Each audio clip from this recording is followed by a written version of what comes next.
Bonjour et bienvenue. Je crois que Madame le conseiller en communication a déjà annoncé le plan. Notre entretien de ce jour va porter sur 2 points. Le premier point va concerner les décisions prises lors du dernier Conseil des ministres. Et ces décisions ont trait aux mesures sociales que le chef de l'État avait annoncées lors des premières assises sociales du Gabon. Parce que, comme vous le savez, il fallait donner un cadre juridique à ces mesures sociales. Nous parlerons également de l'état d'avancement des négociations entre le gouvernement et les partenaires sociaux, parce que vous savez qu'il y a en ce moment une certaine tension. Donc pour vous parler du premier point, comme je le disais, qui concerne les décisions à caractère social, vous savez que lors des premières assises sociales du Gabon, le chef de l'État avait annoncé des mesures fortes. Ces mesures portaient sur l'augmentation des allocations familiales et la prise en charge des cas d'urgence pendant les premières 24 heures. Et vous savez, c'était des mesures qui avaient été annoncées. Il fallait trouver un cadre juridique à ces mesures. Et c'est donc ce à quoi le dernier Conseil des ministres s'est attelé. Donc, il a été pris un décret qui fixe les montants des allocations familiales des Gabonais économiquement faibles. Ces allocations familiales qui étaient au départ 4 000 francs passent à 5 000 francs. Donc, ça, c'était une volonté du chef d'État. Donc, c'est la concrétisation des mesures prises pendant les assises sociales. Alors, la deuxième mesure, l'autre mesure qui a fait l'objet d'un décret, c'est la prise en charge des cas d'urgence dans les structures sanitaires pendant les premières 24 heures. Alors, c'est une prise en charge à 100%. Et cette prise en charge se fera dans les structures sanitaires privées ou publiques qui sont agréées par la CNAMGS. Et le cas d'urgence, parce que là aussi, il faut qu'on s'accorde sur la notion de cas d'urgence. Le texte définit le cas d'urgence, mais ce qui est important à retenir, c'est que le cas d'urgence sera défini par le médecin du premier accueil.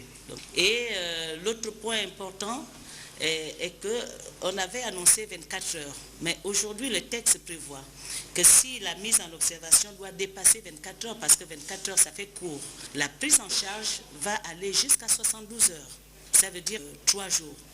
Et ce qui est aussi important dans ce texte, c'est que le gouvernement a prévu des sanctions en cas d'inobservation de ce texte ou en cas de refus ou de négligence de prise en charge envers le patient en situation d'urgence. C'est très important comme mesure parce que ce que les Gabonais redoutaient un peu, c'est que comment ça va se faire et surtout est-ce que le personnel médical va pouvoir respecter cette mesure. Aujourd'hui, la loi prévoit justement des sanctions pénales qui vont de l'assistance à personne en danger prévue par le code pénal. Alors, l'autre texte qui a été adopté en Conseil de ministres, c'est en fait un projet de loi.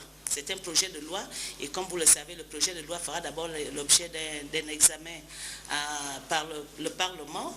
Et ce projet de loi fixe le droit des bénéficiaires des pensions de survivants.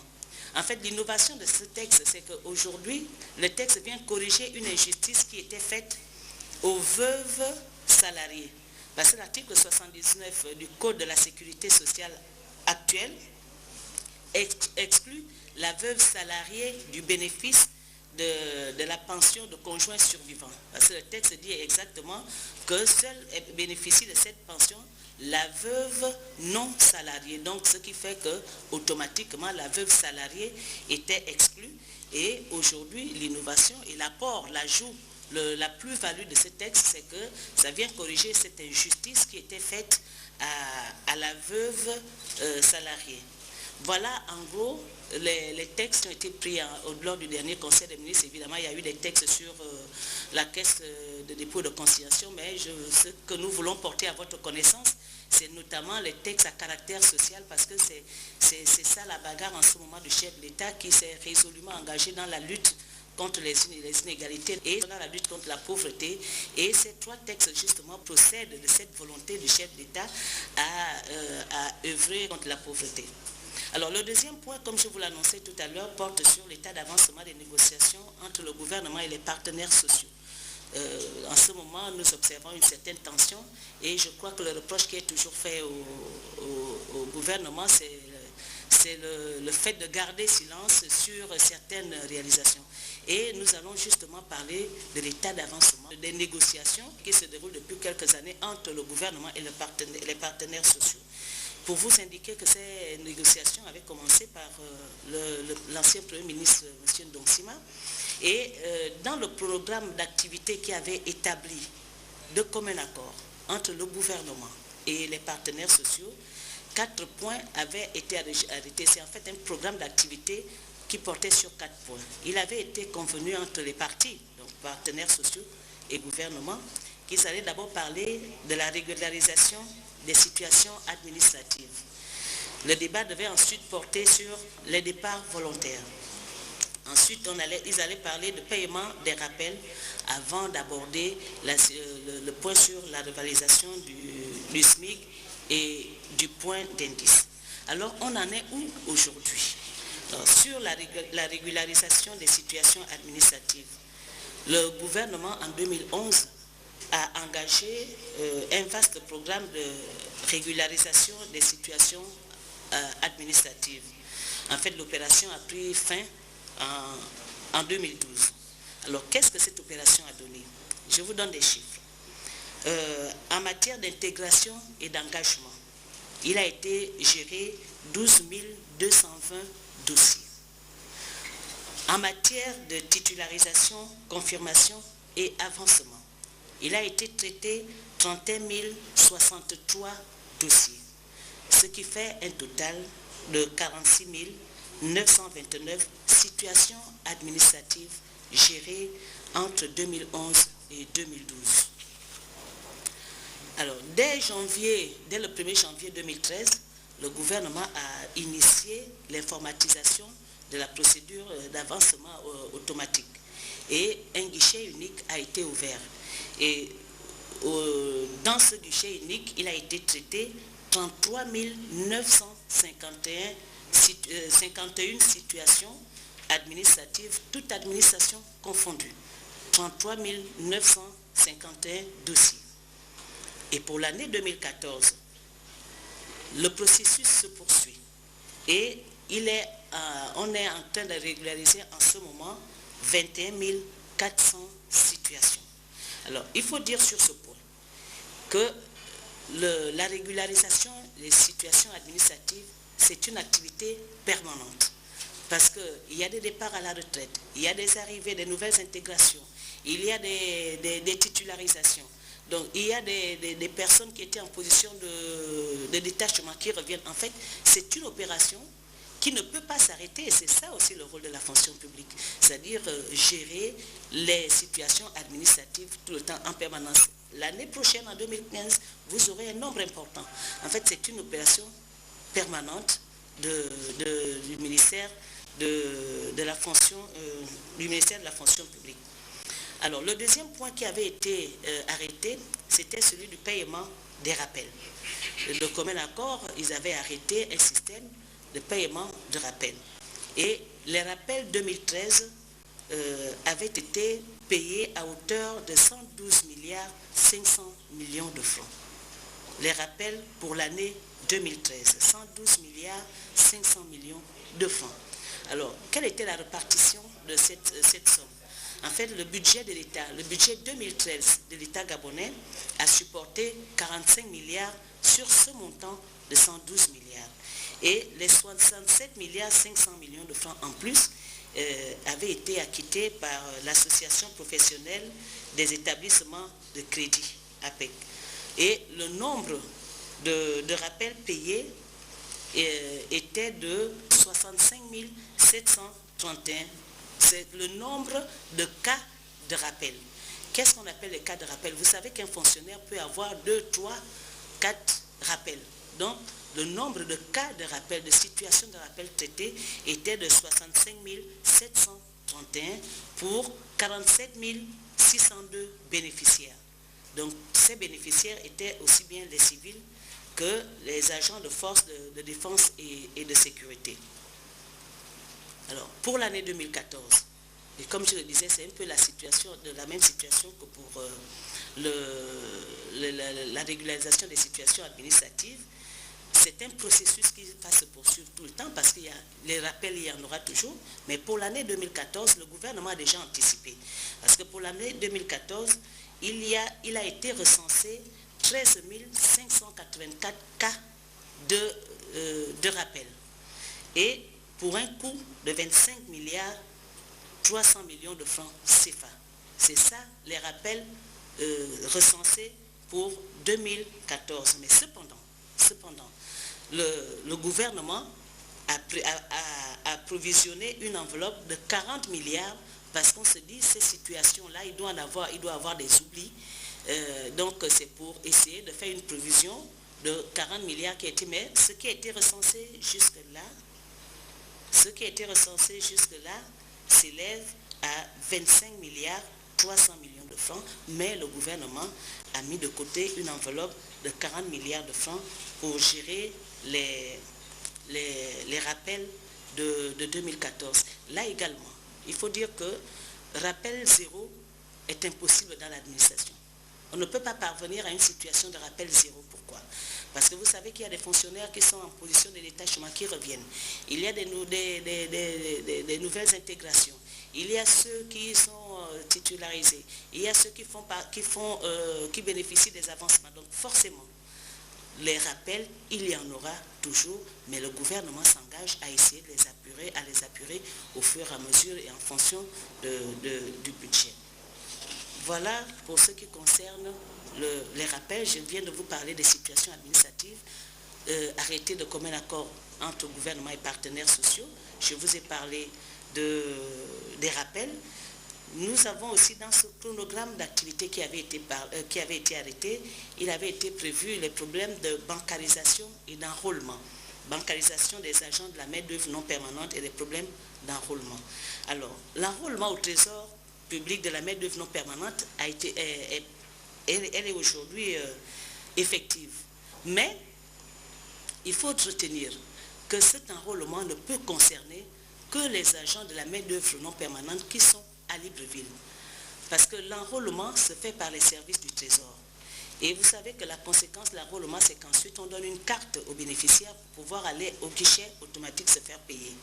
Mais les guichets automatiques n'existent pas dans les trésors qui sont à l'arrière-pays. Donc on ne peut pas bancariser le personnel, la main-d'œuvre non permanente de l'intérieur. En fait, pour le moment, on ne peut pas enrôler toute la main-d'œuvre non permanente en ce moment. Parce que l'enrôlement, comme je l'expliquais, nécessite justement le règlement par le Trésor. Parce que le processus, c'est quoi?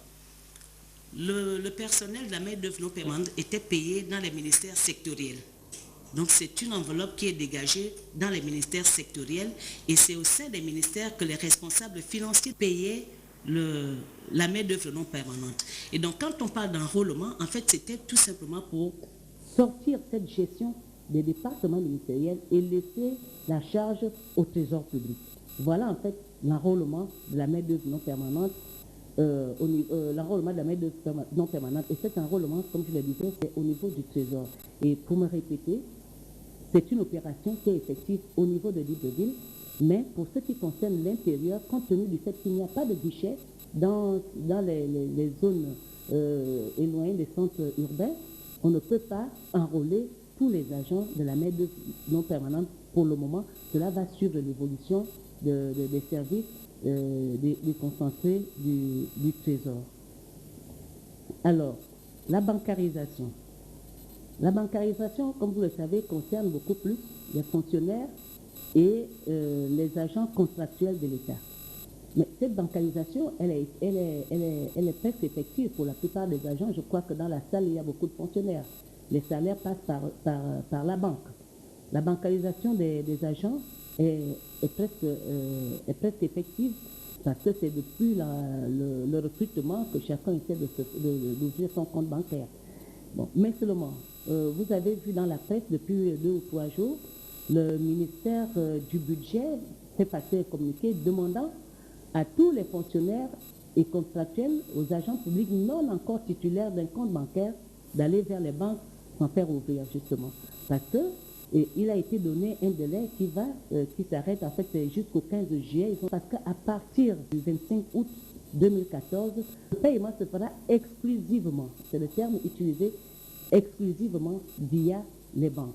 Donc la bancarisation, l'État ne pouvait pas la refuser, ça a été un accord arrêté, un principe que le gouvernement a accepté dans la mesure où cette bancarisation sécurise les opérations financières. Donc la bancarisation qui faisait partie de tous les points arrêtés est effective. Elle est effective aujourd'hui parce que non seulement certains agents avaient été titulaires de comptes, mais en plus aujourd'hui, l'État oblige pratiquement chaque fonctionnaire à se faire ouvrir un compte bancaire, fonctionnaire et agent contractuel, pour que les salaires ne passent plus que par la banque. Donc il n'y aura plus de règlements par bon de caisse, comme cela peut se voir. Alors l'autre point qui avait fait l'objet de débat, c'était celui des départs volontaires. Et les départs volontaires, nous savons tous qu'il n'y a pas eu preneur. Départ volontaire, ça ne se bouscule pas. Donc c'est un point pratiquement qui tombe, on attend, le gouvernement aujourd'hui attend qu'il y ait des fonctionnaires disposés à accepter les départs volontaires, mais pour le moment, ça ne se bouscule pas. Et c'est un constat qui a été fait aussi bien par le gouvernement que par les syndicats eux-mêmes. Alors, l'autre point important, c'est celui de la revalorisation du SMIC et du point d'indice. Alors, dans les discussions entre le gouvernement et les partenaires sociaux, il avait été dit que lorsque tous ces points-là seront gérés, c'est-à-dire régularisation des situations administratives, départ volontaire, paiement des rappels, on allait engager, le gouvernement allait reprendre les négociations avec les partenaires sociaux pour le point d'indice et la revalorisation du SMIC. Et les débats sur ce point devaient normalement commencer en mars 2014. Mais comme vous le savez, en mars 2014, il y avait un nouveau gouvernement, un nouveau Premier ministre, un nouveau gouvernement, un nouveau Premier ministre qui devait faire d'abord l'état de ce qui a été fait, un nouveau Premier ministre qui avait l'exigence de présenter au niveau du à l'Assemblée nationale, de faire à l'Assemblée nationale sa déclaration de politique générale, et tout cela a fait que les négociations sur ce point précis n'ont pas pu débuter. Mais cela ne veut pas dire que le Premier ministre est resté indifférent à la situation. Parce que, vous le savez tous, et la presse a couvert ces événements, cette rencontre. Le Premier ministre avait rencontré le 29 mars dernier les partenaires sociaux dans un hôtel de la place. Et au cours de cet entretien, le Premier ministre s'était engagé à poursuivre les chantiers en cours. C'est l'engagement qu'il avait pris et il ne peut en être autrement dans la mesure où le service public continue. La continuité du service public, un changement de Premier ministre, un changement de gouvernement ne remet pas en cause tout ce qui a été arrêté. Alors, mais il se trouve qu'en mars précisément, ces débats ne pouvaient pas, cette négociation ne pouvait pas commencer et le Premier ministre a rencontré les centrales syndicales pour justement les rassurer sur son engagement, sur l'engagement du gouvernement et surtout sur l'engagement du chef d'État. Et dans la même lancée, il avait instruit chaque membre du gouvernement, justement dans la perspective des négociations qu'il devait reprendre avec les partenaires, il avait instruit chaque membre du gouvernement d'engager des discussions au sein de son administration, des discussions avec les partenaires, justement pour essayer d'avoir suffisamment de matière. Et cela a été fait. Nous avons vu par la presse ou lors des conférences de presse ici, certains ministres qui avaient fait le point des entretiens qui ont eu dans leur administration entre les partenaires sociaux et l'administration. Alors, et par ailleurs, le Premier ministre avait demandé au ministre du Travail de lancer le processus de révision des conventions collectives. Et ce processus, il est largement engagé parce que le processus a été lancé, les commissaires ont été désignés, l'examen, le travail se fait aujourd'hui secteur par secteur. Et certains secteurs, comme le secteur banque, a pratiquement terminé. Ils attendent tout simplement que les autres amènent leur travail. Et dans cette montée, il avait été demandé au ministre du Travail de voir aussi la révision du Code du travail. Et ça aussi, la révision du Code du travail a été faite. Une première mouture a été réalisée. Une mouture aujourd'hui qui est en discussion en interne. Donc en fait, c'est dire que le travail se poursuit tranquillement. Et il faut dire une autre chose, c'est que lorsque nous disons qu'il n'y a pas eu rencontre pour le moment sur ce point bien précis, nous sommes sur un point bien précis, revalorisation du SMIC et relèvement du point d'indice, il n'y a pas eu de discussion entre le gouvernement et les partenaires sociaux, mais le travail se fait au sein du gouvernement. Chaque administration a mis des équipes de travail en place pour réfléchir en vue de ces entretiens. Mais c'est ce qu'on peut dire. Mais seulement, n'oublions pas une autre chose, et il faut qu'on se le dise ici. Vous savez que depuis 2006, le SMIC a été augmenté. Le SMIC a été augmenté, évidemment, pour le personnel de maison. Le SMIC qui était à 44 000 est passé désormais à 80 000. Mais en dehors de cela, vous savez que le revenu minimum mensuel que le chef d'État avait prévu à 150 000 est effectif. Aujourd'hui, les Gabonais perçoivent 150 000 francs, ceux qui sont dans l'administration perçoivent un salaire minimum mensuel de 150 000 francs. En fait, tout cela pour dire quoi? Pour dire tout simplement qu'il y a des avancées. Il y a des avancées. Nous avons peut-être tort au niveau du gouvernement de ne jamais dire ce qui se fait, mais cela ne veut pas dire que le gouvernement ne fait rien. C'est vrai. C'est vrai. Nous pouvons reconnaître que tout n'est pas parfait. Nous pouvons reconnaître que beaucoup reste à faire. Nous pouvons reconnaître qu'il y a encore des situations dont il faut tenir compte. Nous pouvons reconnaître que notre administration a encore des lenteurs.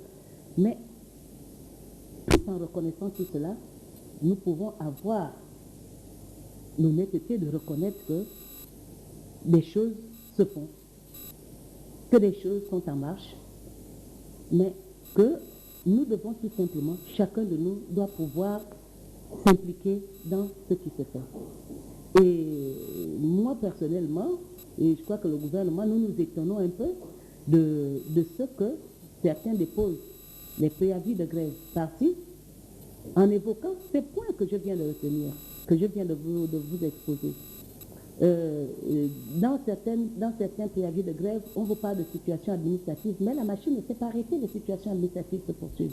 On vous parle de paiement de rappel, mais les paiements de rappel se poursuivent. Et ce qui est d'autant plus étonnant, c'est que les membres, les personnes qui déposent ces préavis de grève, en se fondant sur ces points-là, étaient partie prenante dans des négociations qui ont eu cours entre le Premier ministre sortant et le gouvernement et qui ont été sanctionnés par un document signé par toutes les parties. Nous avons ce document. Donc voilà un peu, mesdames, messieurs, le point que je voulais faire sur cette question précise du fonds social.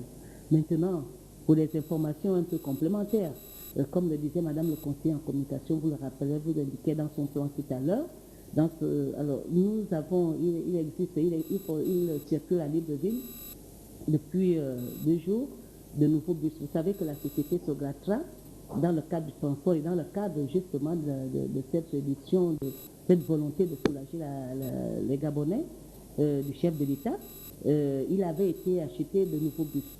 59 bus sont arrivés ici. Le Sogratra a fait l'acquisition de 59 nouveaux bus, mais actuellement, 16 sont en circulation. Pourquoi 16?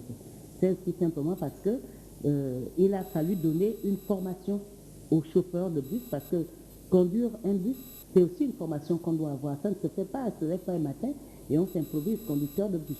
Donc il a fallu procéder à la formation des conducteurs de bus et les conducteurs de bus ont été formés, mais il n'y a que 16 qui pour le moment se sont montrés aptes à conduire ces bus-là. Et c'est ces 16 bus qui circulent.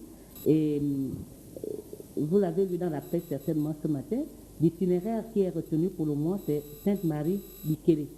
Parce qu'on estime que 45% de la population transportée habite dans cette zone. Et ce qui est aussi important à donner comme information, c'est que le coût du transport, le coût du ticket est de 100 francs CFA. 100 francs CFA parce que l'État gabonais subventionne pour 4 milliards 200 millions de francs.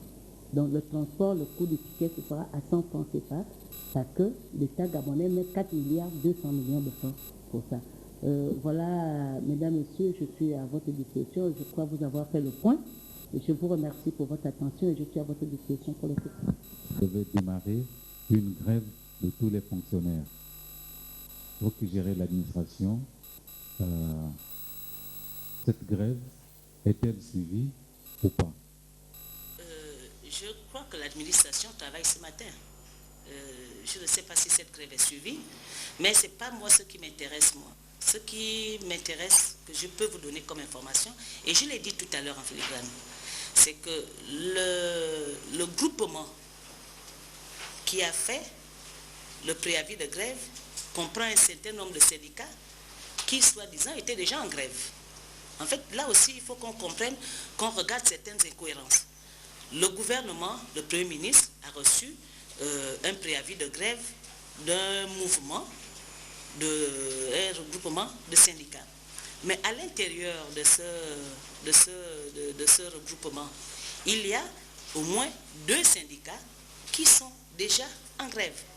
En fait, la question que nous devons nous poser et que la presse peut-être devrait poser à cela, c'est que quand on est déjà en grève et qu'on se met dans un autre groupe pour déposer un nouveau préavis de grève, quel est son statut? En fait, c'est la question que nous avons envie de nous poser et c'est ce qui peut peut-être justifier que cette grève ait très peu d'impact parce qu'on ne sait pas exactement quel est le statut. Ces syndicats, comme je vous dis, certains syndicats membres de cette coalition, de ce mouvement, étaient partie prenante aux négociations. Certains syndicats de ce mouvement étaient signataires des accords qui avaient été pris entre le gouvernement et les partenaires sociaux. Certains de ces syndicats étaient déjà en grève. Nous l'avons lu dans la presse. Et ce qui est quand même étonnant, c'est que ces mêmes syndicats changent de statut, se mettent dans un autre groupe qui décide cette fois de déposer un nouveau préavis de grève. Alors, quel est leur statut? Ils sont en grève? Ils ne sont pas en grève? Ou vont-ils se mettre en grève? Ou cherchent-ils un second souffle? Voilà, monsieur, ce que je peux vous dire sur la question. Madame le ministre, nous sommes flattés et agréablement surpris que le gouvernement ait pris des mesures telles que celles concernant la santé des citoyens, qui vont être pris à 100% en charge lorsque les cas sont jugés presque désespérés. Mais Madame le ministre, il se pose toujours un problème parce que nous-mêmes, nous sommes des patients et nous allons souvent à l'hôpital. Nous l'avons constaté par exemple pour l'introduction de la CNAMGES. On a comme l'impression qu'il y a un certain laxisme de l'État, non pas dans le cadre de la prise des mesures, mais dans celui de la veille, du suivi de ces mesures et, pourquoi pas, des sanctions qui s'imposent lorsqu'il y a des personnes qui ne respectent pas les décisions prises par l'autorité. Alors, est-ce que, Madame le ministre, le gouvernement a pris des dispositions qui impliquent les êtres humains que nous sommes pour faire en sorte que ces mesures, sincèrement, soient appliquées et tout de suite?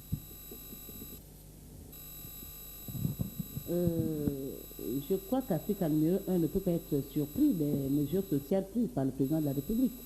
Parce que quand on vit dans ce pays, nous savons que le président de la République, déjà candidat, parlait dans son programme de prospérité partagée, de l'avenir en confiance. Que dans le plan stratégique Gabon émergent, il parle de prospérité partagée. Et aujourd'hui, il y a eu le pacte social, en fait, qui n'est qu'un extrait, un élément du pacte social, du plan stratégique Gabon émergent. Donc, en fait, et vous avez vécu les assises sociales. En fait, c'est une démarche logique. C'est la suite logique des mesures sociales qui sont prises, ne sont que la suite logique de l'engagement que le chef de l'État a pris depuis longtemps. Ces mesures ne sont que la concrétisation, la preuve de son engagement à parvenir au mieux-être des Gabonais. Ces mesures sont la preuve que le chef d'État est résolument engagé à réduire les inégalités. Voilà, donc nous ne pouvons pas être surpris quand on vit dans ce pays et quand on veut être honnête. Lorsque nous vivons dans ce pays et que nous avons les yeux pour voir ce qui se passe, pas la volonté de regarder les choses par le prisme de nos frustrations. Donc ça, c'est la réalité. Maintenant, l'ACNAM-GS, il n'y a pas de laxisme au niveau du suivi des dossiers. Je crois que l'ACNAM-GS, l'assurance maladie ici, c'est un modèle qui marche. Et aujourd'hui, je crois que le modèle gabonais inspire beaucoup de pays. Maintenant, les fonctions. Vous savez, l'État ne peut pas être, quand vous amenez votre parent aux urgences, mais l'État ne peut pas être là pour se rendre compte que votre parent n'a pas été pris correctement en charge. C'est à vous de dénoncer. Et lorsque vous avez dénoncé, le code pénal se met en marche. Le parquet se met en marche. La justice se met en marche. Et c'est pourquoi je vous disais tout à l'heure que dans le texte qui a été pris, dans le projet de loi, il est prévu des sanctions. Il est bien spécifié dans les articles 10, 11 et 12. Dans les articles 10, 11 et 12, il est prévu qu'en cas d'inobservation des mesures prescrites dans la loi, en cas de négligence, de prise en charge d'un patient en urgence, la personne qui sera indexée, la personne qui sera prise sur ces faits-là, fera l'objet de condamnation, de poursuite de condamnation, conformément au texte en vigueur. Et le texte en vigueur, c'est le code pénal. Et dans le code pénal, vous avez des dispositions qui repriment le non-assistance à personne en danger. Alors maintenant, qui met en mouvement tout ça? C'est nous d'abord. C'est moi qui amène mon parent, qui doit commencer par dénoncer le fait dont je me plains. Mais si nous disons tous, comme on a l'habitude de dire, on va faire comment? Eh bien, l'État aussi va faire comment? L'État ne pourra pas, le gouvernement ne pourra pas, le ministère de la Justice ne va pas se saisir d'office si les faits ne sont pas portés à sa connaissance. Voilà. Le chef de l'État et le gouvernement, à travers le pacte social, vise, si je comprends bien, à lutter contre l'exclusion sociale, la précarité haute. Et partant, on revalorise les allocations familiales, qui quittent donc désormais de 4 000 à 5 000 francs. Donc j'aimerais savoir sur quel indice le gouvernement s'est basé pour choisir le montant de 1 000 francs. Sinon, est-ce que vous estimez qu'il est considérable, vu le coût cher de la vie au Gabon? Je crois que les allocations familiales, c'est une incitation qu'on donne aux familles dans le cadre des plannings familiales. C'est une incitation, c'est un encouragement qu'on fait aux familles. C'est un geste de solidarité qui est fait. Donc, si nous devons tenir compte du coût de vie pour régler ces allocations familiales, on arrête les salaires, on arrête les rappels, on arrête tout et on tient compte de ça. C'est un geste qui est fait à l'endroit des familles, un geste d'encouragement, justement pour soulager. Et ça ne soulage même pas de grand-chose, pour être honnête. C'est un geste d'encouragement, c'est une reconnaissance de l'État. C'est un peu comme on donne les médailles également. C'est comme on fait des médailles aux mères de familles nombreuses. Donc c'est comme ça qu'il faut voir ce geste-là. Et la valorisation ne peut pas avoir l'assiette. C'est une décision, la volonté d'un homme. C'est la volonté du chef d'État qui, dans le cadre de la prospérité partagée, se dit, nous pouvons partir, nous pouvons maintenant offrir tel montant aux familles. Il offre 5 000 francs. Accueillons ça d'abord comme ça et disons merci. Donc c'est ça, on ne peut pas dire qu'il s'est appuyé sur un calcul particulier parce que 5 000 francs s'achètent quoi dans ce pays aujourd'hui? Mais c'est un encouragement, c'est comme une médaille. Voilà, c'est un merci aux familles. Le départ volontaire, parce que nous en avons connu dans ce pays, surtout dans les sociétés privées. Ces sociétés privées étaient en difficulté. D'ailleurs, ça fait toute l'histoire comité de privatisation qui a été mis sur place par le gouvernement pour essayer de juguler le phénomène des privatisations. Alors, c'est surtout dans les sociétés privées qu'on a vu ce phénomène de départ volontaire. Alors, est-ce à dire, Madame le ministre, qu'ici également, l'État se sent essoufflé, l'État est en difficulté? Ben, curieuse conclusion, parce que pense qu'il faut plutôt voir ça comme une manière de demander à ceux qui se sentent, qui ont envie. Vous savez, quand nous travaillons, il y a des gens qui, à un moment, ont envie d'arrêter. Il y a des personnes qui ne veulent pas travailler jusqu'à ce qu'ils courbent, voilà, jusqu'à leur vieillesse. Il y a des gens qui ont d'autres projets. Vous pouvez avoir envie de vous engager dans un autre projet, mais qu'est-ce que vous allez faire en tant que fonctionnaire? Vous n'allez pas dire, on vous donne la possibilité, plutôt que de démissionner et partir sans rien, de dire, maintenant je veux m'engager dans un autre projet. C'est ça, ce n'est pas un signe d'essoufflement. Et puis il ne faut pas mélanger le problème de départ volontaire et celui de privatisation et des sociétés en difficulté. Les départs volontaires, c'est une mesure qui est prise justement pour soulager les gens. Si vous avez un travail pénible, vous avez un travail, vous êtes dans le bâtiment par exemple, et que vous vous rendez compte que tous les jours, à force de travailler du ciment, à force de transporter des briques, à force de, vous avez envie d'arrêter, vous pouvez arrêter. Si vous êtes enseignant et que vous estimez que, bon, vraiment j'ai donné de mon expertise pendant 20 ans, je pense que je peux passer à autre chose. Vous savez, il n'y a qu'au Gabon, il n'y a que peut-être au Gabon qu'on voit des personnes qui se disent, des gens qui se disent, moi je reste enseignant toute ma vie. Moi, je reste fonctionnaire toute ma vie. Vous avez des exemples et on a eu le New York Forum. On a eu des témoignages.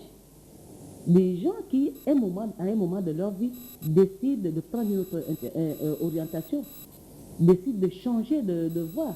Et si vous n'avez pas d'argent, vous faites comment? Vous pouvez justement dire, moi je veux partir volontairement, vous engagez la procédure, on vous donne ce qu'on vous donne, et vous vous engagez dans un nouveau projet.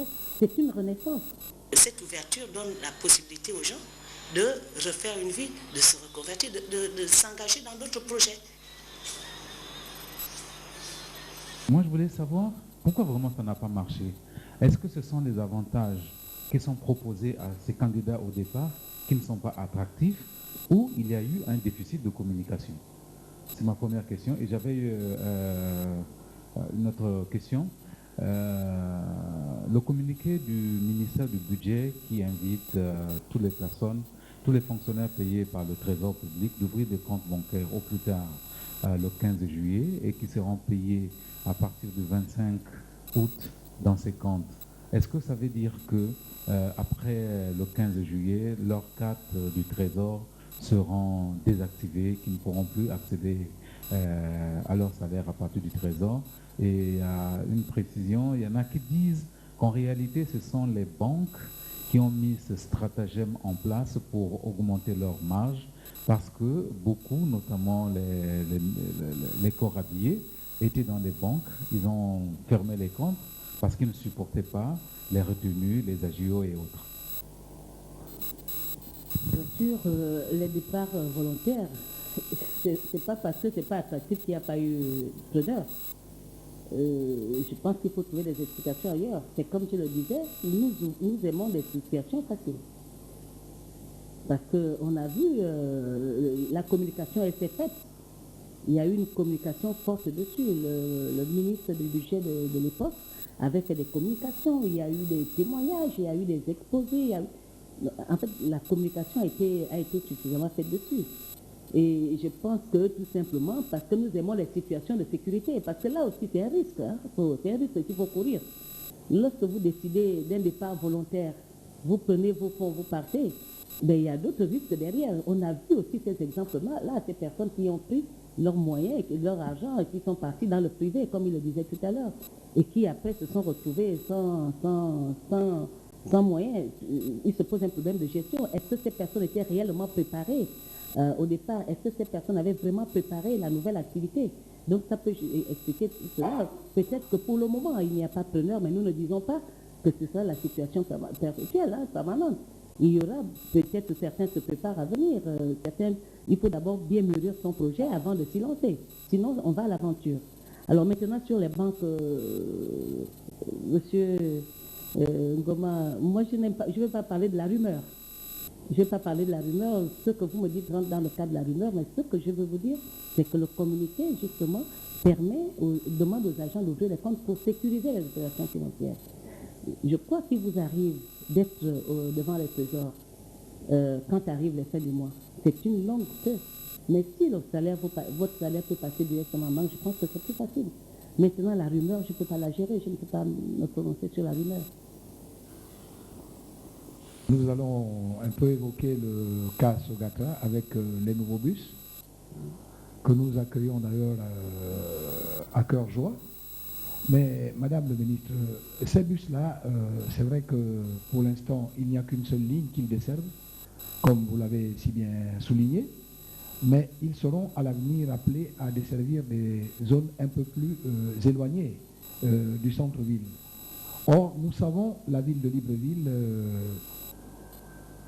ville à part, même si nos confrères du journal Gabon Matin ont parlé de Libreville, ville moderne hier, mais disons, nous savons quand même Libreville, ville à problème, avec qui s'agrandissent dans tous les sens, qui naissent comme des champignons. Alors, il se pose un problème réel, c'est celui des routes, c'est celui de l'accompagnement.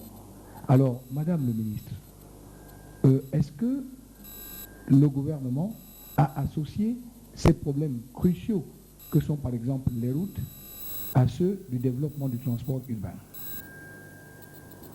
Je crois que ça va de soi. Vous vivez à Libreville, je suppose, vous vivez à Libreville et vous voyez les travaux de route qui se font. Je disais tout à l'heure, rien n'est parfait. On n'a pas encore tout atteint, mais les routes se font. Et il y a eu une étude sur la circulation, sur le plan de circulation, il y a une étude de Sogatra. Donc en fait, ce qui se fait, ce n'est pas le fruit du hasard. Voilà, les routes sont là. La route, vous parlez de Bikele. Mais Bikele, ce n'est pas la porte à côté. Parce que comme on vous a dit, le trajet, c'est d'abord vers Bikele. Bikele, c'est le kilomètre d'ici. Et donc ceux-là sont prioritaires parce que les taxis n'arrivent pas là-bas facilement. Donc il faut leur donner la possibilité d'être à l'heure au travail et de pouvoir être en centre-ville. Donc je pense qu'associer ça aux routes, en fait, je ne peux pas dire, mais faites bien, attendons les routes, mais tout cela va de pair. On ouvre une route, on met les voitures et le travail de route se fait. Et je pense que la prochaine fois, nous vous ferons le point des travaux de route ici. Et c'est un exposé qui a été fait par le FER. Je voulais quand même aussi dire une petite chose sur les mesures sociales, pour dire qu'aujourd'hui, il faut que je donne le statut particulier des enseignants et chercheurs est en cours d'examen. Donc ça va donner notre statut aux chercheurs qui vont désormais savoir comment faire. Donc cela dit, mesdames, messieurs, je vous remercie et on se donne rendez-vous pour la prochaine conférence.